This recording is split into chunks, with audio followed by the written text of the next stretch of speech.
যেভাবে ঘটনাটি আমাকে পাঠিয়েছেন সেভাবেই পড়ছি। আমি সুকান্ত মাইতি, বর্তমানে সৌদি আরব থেকে ইমেলটি করছি। ফ্রাইডে দ্য 13th নিয়ে অতীত থেকে বর্তমান সর্বক্ষণই প্রায় সবার কাছে একটি চর্চিত বিষয় এবং ভবিষ্যতেও এটি অব্যাহত থাকবে। কেউ বা অশুভ বলে, কেউ বা বাতিক বলে উড়িয়ে দেয়। আমার জীবনে একটি অন্ধকারময় রাত্রির আতঙ্কিত মুহূর্তের সাথে কাকতালীয়ভাবে জড়িয়ে আছে এরকমই একটি ফ্রাইডে দ্য 13th। তবে সেটা সৌভাগ্য নাকি দুর্ভাগ্য আজও ধোঁয়াশা। কথা না বাড়িয়ে মূল ঘটনায় যাই। আজকে থেকে প্রায় 10 বছর আগে 2009, আমি তখন কলেজে সেকেন্ড ইয়ারের ছাত্র। আমরা 5 বন্ধু, রাকেশ, তারেক, রাহুল, শামীম ছদ্মনাম ও আমি মিলে ঠিক করি ফ্রাইডে দ্য 13th-এ একটা অ্যাডভেঞ্চারাস কিছু করব, একটা ট্যুর করব। আর সে বছর রাকেশের বার্থডে 14th নভেম্বর। এর আগের দিনই ছিল ফ্রাইডে দ্য 13th, তাই ডাবল মজা হবে বলে আগে থেকেই সব বুক করে রাখি। রাজস্থান জয়সালমেরি ট্যুর স্পেশালি ভারতের সবচেয়ে হন্টেড প্লেসগুলোর মধ্যে একটা। কুলাধারা গ্রাম জয়সালমের থেকে 20 থেকে 25 কিলোমিটার দূরে, তাই ভীষণ এক্সাইটেড ছিলাম আমরা। যদিও আমাদের মধ্যে রাহুল একটু ভীতু ছিল। সময় মতো পৌঁছে আমরা জয়সালমের থেকে প্রায় 150 কিলোমিটার মরুভূমির মাঝে 2 দিনের জন্য ডেজার্ট সাফারি করতে যাই এবং সেখানে টেন্টের ব্যবস্থা ছিল। 13 নভেম্বর দুপুরের পর আমরা জয়সালমের থেকে ফেরার উদ্দেশ্যে রওনা দেই, পথে সন্ধ্যাবেলা কুলধারা দেখে ফিরব বলে। টেন্ট ছেড়ে ঘন্টা দেড়েকের মতো হয়েছে। আমরা ধূসর মরুভূমির বেশ কয়েকটা মোমবাতি জ্বলছিল, কিন্তু প্রচন্ড বাতাসেও তা নিভছিল না। এদিকে বসুন বলার সঙ্গে সঙ্গে দেখি একটা চেয়ার নিজে থেকেই যেন আমার দিকে এগিয়ে এলো। আমি মন্ত্রমুগ্ধের মতো সেই চেয়ারে বসে পড়লাম। তারপর শুরু হলো নাচ গান। প্রিয়া সেমি ক্লাসিক্যাল ও রবীন্দ্র নৃত্য জানত, কিন্তু এক অন্য রকমের নাচ। এবং তার চেয়েও ভয়ঙ্কর অকল্পনীয় ঘটনা ঘটেছিল। সেটা হলো এই যে প্রিয়া যেন পুরো ঘরটাকেই নাচের ফ্লোর হিসেবে ব্যবহার করছে। সে সিলিং বা দেওয়াল যাই হোক না কেন, আশ্চর্যভাবে প্রিয়া পুরো ঘর জুড়ে ঘুরে বেড়াচ্ছে। জ্ঞান ফিরতে দেখি আমি আর নিজেকে ধরে রাখতে পারিনি, জ্ঞান হারাই। জ্ঞান ফিরতে দেখি চোখে মুখে জলের ছিটে দিচ্ছে রামচরণ। আমি তখন করিডোরে এক সোফায় শুয়ে। কি হয়েছিল, আমি এখানে কি করে এলাম, এসব রামচরণকে বলতে যাবো, এমন সময় আবারও সেই গানের কণ্ঠ ভেসে এলো। তবে এবার 3 তলার ছাদ থেকে না, আমার ঘর থেকে। আমি ভয়ে কাঁপতে কাঁপতে রামচরণের দিকে তাকালাম। তারপর রামচরণ গত রাতের সব কথা জানালো। অল্পের জন্য নাকি আমি কিভাবে প্রাণে বেঁচে গেছি, আর একটু হলেই ওই পিশাচিনি আমাকে মেরেই ফেলতো। ও পিশাচিনি না, ও আমার বউ প্রিয়া। আমি বলে উঠলাম, না সাহাবজি, এই মাইজির ওপর ঝুমরিবাইয়ের অশরীরী আত্মা ভর করেছে। আমাদের এখন অনেক সাবধানে কাজ করতে হবে। আমি ভৈরব বাবাকে খবর পাঠিয়েছি। রামচরণ বলে উঠল। আমার মনে তখন একরাশ প্রশ্ন ঘুরপাক খাচ্ছে। জিজ্ঞেস করতে যাব, এমন সময় ঘরের ভেতর থেকে এক বিরাট চিৎকার ও দরজা খোলার শব্দ। কে কে আমাকে বন্ধ করে রেখেছে এখানে? আমি কি করব বুঝতে পারছিলাম না। দালান থেকে একটা ভারী গলার আওয়াজ, বোমতারা, জয়তারা। জটাধারী লাল বস্ত্র পরিহিত, গলায় ও বাহুতে রুদ্রাক্ষের মালা, কাঁধে এক ঝোলা, প্রায় 70 বছরের এক বয়স্ক সাধু আমাদের দিকে এগিয়ে এলেন। ইনি ভৈরব বাবা। আশ্চর্যজনকভাবে ঘরের ভেতর থেকে আসা চিৎকারটা তখন বন্ধ হয়ে গেছে।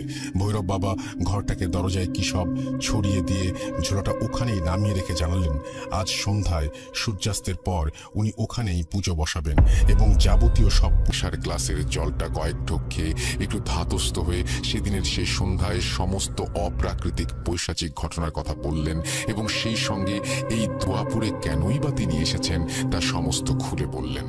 দেখেন, বয়স্ক মানুষ তার কথাগুলো শুনতে শুনতে দুঃখে আতঙ্কে ধীরে ধীরে পাশে রাখা একটা চেয়ারে বসে অঝরে বিলাপ করতে লাগলেন। সাব্বিরজি পালঙ্ক ছেড়ে উঠে গিয়ে তার কাঁধে হাত রেখে একটু সান্ত্বনা দিয়ে কি হয়েছে জানতে চাইলেন। বাবা, আমি সেই হতভাগ্য পিতা। রাজীব আমারই একমাত্র ছেলে। আমি উদয় শঙ্কর রায়।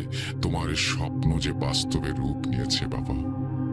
সাব্বিরজির হাত ধরে কাঁদতে কাঁদতে উদয় শঙ্কর বাবু বললেন। সাব্বিরজি হতাশায় ও আতঙ্কে উদয় শঙ্কর বাবুকে রাজীবের কথা জিজ্ঞেস করতে যাবেন, এমন সময় সেই পৈশাচিক গোয়ানি আর্তনাদ আবার ভেসে উঠল। ওই যে শুনতে পাচ্ছ বাবা, এই পৈশাচিক আর্তনাদ, ওটা আমার ছেলে, তোমার বন্ধু রাজীবের। ওকে বাধ্য হয়ে শেকল দিয়ে বেঁধে ঘরে বন্ধ করে রাখা হয়েছে। উদয় শঙ্কর বাবু হতাশায় দুঃখে চোখের জল মুছতে মুছতে বললেন। সাব্বিরজি দেরি না করে তসবিটা হাতের মধ্যে নিয়ে উদয় শঙ্কর বাবুকে সঙ্গে নিয়ে সেই ঘর ছেড়ে রাজীবের ঘরের দিকে এগোলেন। রাজীবের ঘরের সামনে এসে সেই সন্ধ্যায় পাওয়া পচা মাংসের গন্ধটা আবারও পেলেন। অশুভ ইঙ্গিতটা স্পষ্ট হচ্ছে। দরজার তালাটা খুলতে যাবেন এমন সময় তসবিটা হালকা ছুঁয়ে যায়, আর সঙ্গে সঙ্গে যেন সমগ্র শরীরে বিদ্যুৎ খেলে গেল। সাব্বিরজি ছিটকে হাত দিনে পিছনে গিয়ে পড়েন। এদিকে তৎক্ষণাৎ সমগ্র বাড়িটির পরিবেশকে কাঁপিয়ে এসে ভয়াল ভয়ঙ্কর পৈশাচিক অট্ট হাসিটা গর্জে ওঠে এবং এক নারী পুরুষ মিশ্রিত কণ্ঠস্বর ভেসে আসে রাজীবের ঘর থেকে। কিরে, কলকাতার মানুষ তুই এসেছিস এদেরকে আমার হাত থেকে বাঁচাতে, কিন্তু তোকে কে বাঁচাবে? এদেরকে তো নির্বংশ করবো, এর সাথে তোকেও টুকরো টুকরো করে কাটবো। উদয় শঙ্কর বাবু বিস্ময়ে অসাড় হয়ে দাঁড়িয়ে আছেন। সাব্বিরজি নিজেকে সামলে উঠে দাঁড়িয়ে উচ্চ স্বরে কিছু সূরা কালাম বলতে বলতে এবার তালাটা ঝট। উদয় শঙ্কর বাবু উদ্বিগ্ন প্রকাশ করলে সাব্বিরজি তাকে শান্ত হতে বলেন এবং একসঙ্গে ঘর থেকে বেরিয়ে আসেন। বললেন, আজ আর কোনো ঝামেলা হবে না। এরপর রাতের খাবার সেরে তিনি নিজের জন্য বরাদ্দ ঘরে গিয়ে দরজা বন্ধ করে জিয়াউদ্দিন সাহেবকে স্মরণ করেন।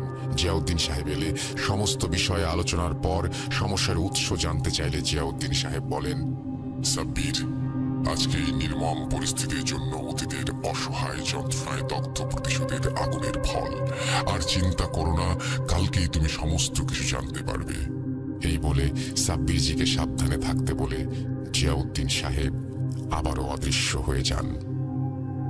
পরদিন সকালে ফ্রেশ হয়ে উদয় শঙ্কর বাবু ঘন ঘন পায়চারি করছিলেন।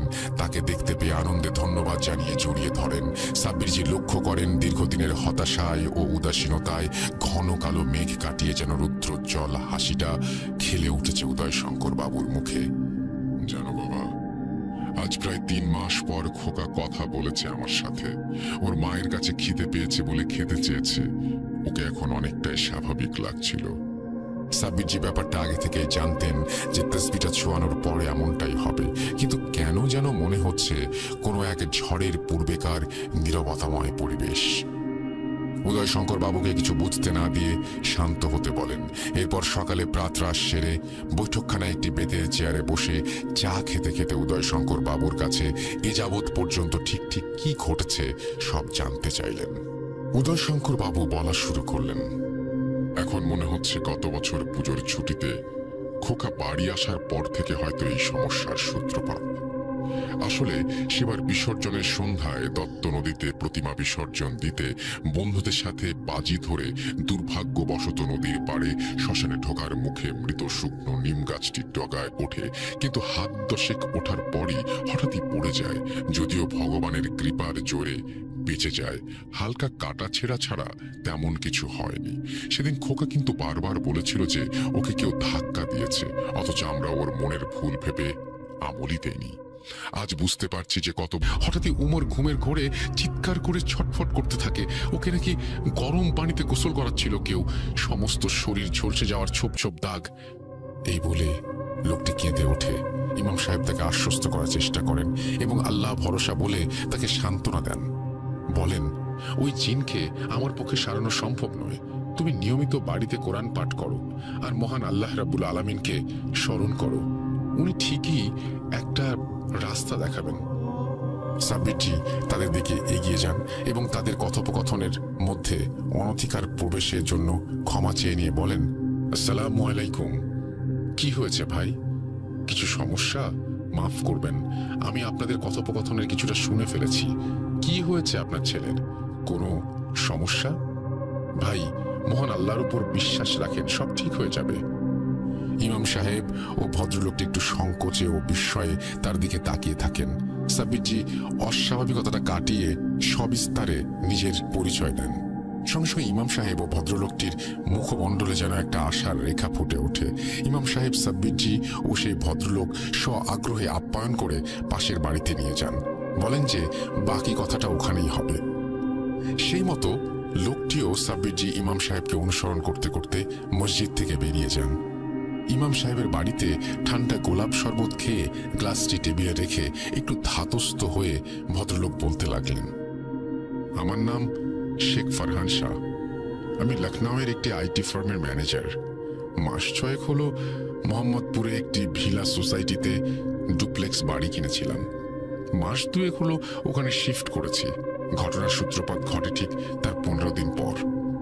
আমার একমাত্র ছেলে ওমর, বয়স হবে 8, আর এই ছোট্ট বয়সে তার উপর দিয়ে যা যাচ্ছে তার সহ্যের অতীত। একদিন মাঝরাতে হঠাৎই ঘুম ভেঙে যায় শেয়ালের এক বিভৎস করুণ আর্তনাদে। কিন্তু এত রাতে শেয়ালের আওয়াজ, তাও আবার মনে হচ্ছে আমাদের ঘরের ভেতরে। আতঙ্কে শিউরে উঠে পাশে আমার ওয়াইফের দিকে তাকাতে দেখি সেও ভয়ে গুটিসুটি মেরে চোখ বন্ধ করে বসে কাঁপছে। আমি জিজ্ঞেস করতে যাব এবং জিজ্ঞেস করলেও যা বলে তা বিশ্বাস সব আমার তখনও মনে হচ্ছিল আমি জেগেই ছিলাম এবং কয়েক মুহূর্ত আগে আমার সাথে সেই পৈশাচিক ঘটনাটি ঘটে গেছে। মনের ভেতরটা তখন নানা রকম প্রশ্নের ঝড়ে উত্তাল। ঠিক সেই সময় হঠাৎই একটা বিশ্রী গন্ধ আমার নাকে এসে নাক বন্ধ হবার উপক্রম। জানালা দিয়ে রুমে আসা রাস্তার ল্যাম্প পোস্টের আলোয় হঠাৎই নজর যায় রুমের কোনায়। এ কি? ওটা কে? ওটা কি? সঙ্গে সঙ্গে মনে মনে বলে উঠলাম, দেখি কালো অবয়বের ন্যায় কিছু একটা দাঁড়িয়ে। প্রথমে ওটাকে কোনো কিছু ছায়া মনে করেছিলাম, কিন্তু আমার ধারণাকে ভেঙে দুমড়ে মুচড়ে দিয়ে হঠাৎই সেই ছায়া আমার দিকে এগিয়ে আসতে থাকে। শরীরের প্রতিটি রক্তবিন্দু ভয়ে আতঙ্কে জমে হিম হয়ে আসে। সেই বিভৎস পৈশাচিক অবয়বটি যত আমার দিকে এগোচ্ছে, দুর্গন্ধটি তত বেশি তীব্র হচ্ছে। আমি চিৎকার দিতে চাচ্ছিলাম, কিন্তু আমার মুখ দিয়ে একটা শব্দ বের হচ্ছে না। মুখের ঠিক সামনে আসতেই আতঙ্কে চমকে উঠি, বুঝতে পারলাম, আরে কোথায় অবয়ব? এটা তো সেই রাতে দেখা সেই লাশটি। এই বিভৎস পৈশাচিকতা আমি আর সহ্য করতে পারছিলাম না। আমার সমস্ত শরীরটা তখন জমে কাঠ হয়ে গেছে। কিরে, পানি দে, পানি খাই না অনেকদিন, এই বলে একটি ভয়ঙ্কর পৈশাচিক হাসি দিয়ে ওঠে। তারপর কি হয়েছিল আমার কিছু মনে নেই। সকালে উঠে দেখি আমি আমার রুমেই শুয়ে আছি। গলার কাছে ভীষণ ব্যথা অনুভব করলাম। বিছানা থেকে উঠে ফ্রেশ হতে গিয়ে দেখি গলার কাছে হালকা দাগ। সঙ্গে সঙ্গে চিৎকার দিয়ে উঠি। চিৎকার শুনে মা ছুটে আসেন রুমে। কিরে, কি হলো? এরকম চিৎকার করে উঠলি কেন? মা আতঙ্কে বিস্মৃত হয়ে জানতে চান। গতরাতে সেই বিভীষিকাময় পরিস্থিতির কথা খুলে বলতে মা বলে, সবই নাকি আমার মনের ভুল। আমাকে একটু কম চিন্তা করতে বলে রুম থেকে বেরিয়ে যায়। বুঝলাম এভাবে বাসায় বসে থাকলে কিচ্ছু হবে না। তাই গরম গরম পরোটা নাস্তা করে কাউকে কিছু না বলে বেরিয়ে পড়লাম আবারও হসপিটালের উদ্দেশ্যে। লাশটির বিষয়ে সমস্ত তথ্য জোগাড় করতে হবে। সেখানে পৌঁছে মর্গের দায়িত্বপ্রাপ্ত কর্মকর্তাকে লাশটির ব্যাপারে জিজ্ঞেস করতে উনি জানান যে এই মাসের শুরুর দিকে লামনে শূন্য থেকে একটি কাটা মাথা ধপ করে এসে পড়লে। এক্ষেত্রে ঘটনা দুটো আলাদা হলেও ভয়ের পরিভাষা এক। তাই আপনাদের অনেক ঘটনা একই রকম মনে হলেও আদতে কিন্তু তা সম্পূর্ণ আলাদা। আচ্ছা বলুন তো, অন্ধকারের কি কোনো রূপ হয়? না, হয় না। যাই হোক, আর কথা না বাড়িয়ে প্রবেশ করি এক রোমহর্ষক পৈশাচিক জগতে।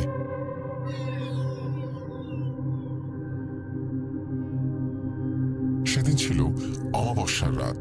তার উপর আবার সন্ধ্যা থেকেই ঈশান কোণে গোমরা মুখে কালো মেঘটাও যেন ধৈর্যের বাঁধ ভেঙে কাল বৈশাখী হয়ে আছড়ে পড়ছে প্রকৃতির ওপর। ফলে কর্দমাক্ত রাস্তা ভীষণ বিপদসংকুল হয়ে পড়ে। গাঙ্গুলিয়া থেকে পৌরোহিত্য করে ফিরছিলাম। 3 ক্রোশ রাস্তা ভেবেছিলাম একটু পা চালিয়ে হাঁটলে নিশ্চয়ই সন্ধ্যার আগে পৌঁছে যাব আমার গ্রাম বাঁশখাটায়।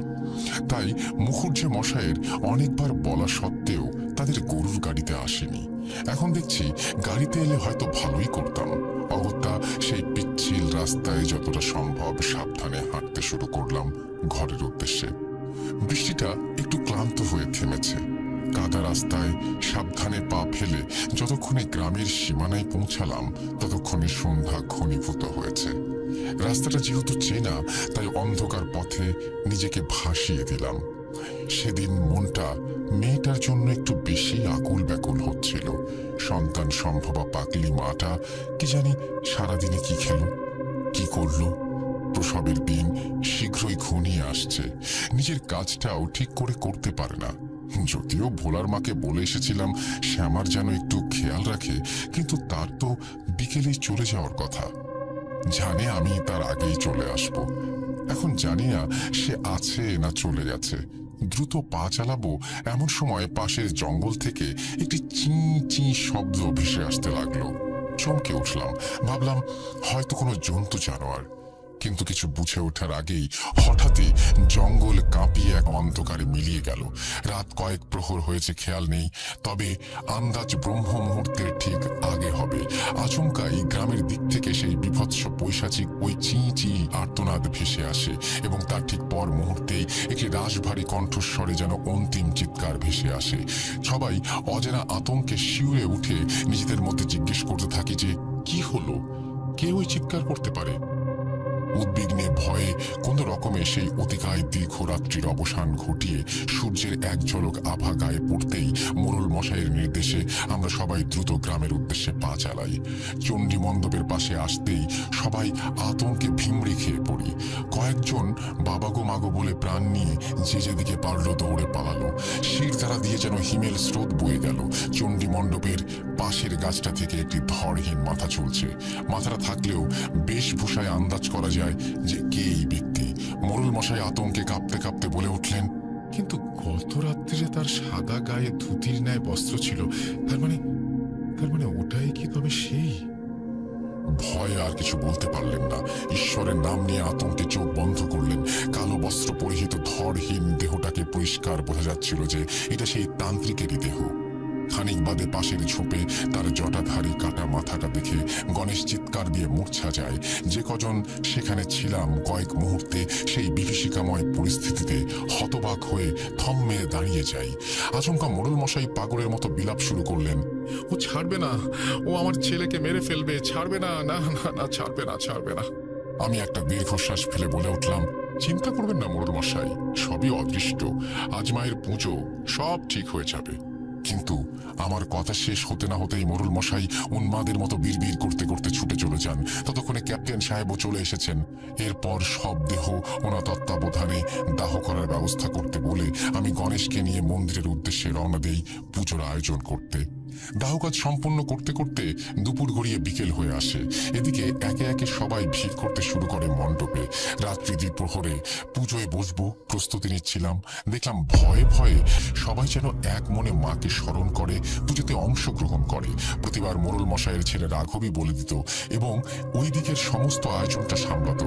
কিন্তু এবারে ও না থাকায় বলির দিকটার আয়োজন করতে বলে আমি ঘরে গেলাম কাপড় বদলাতে।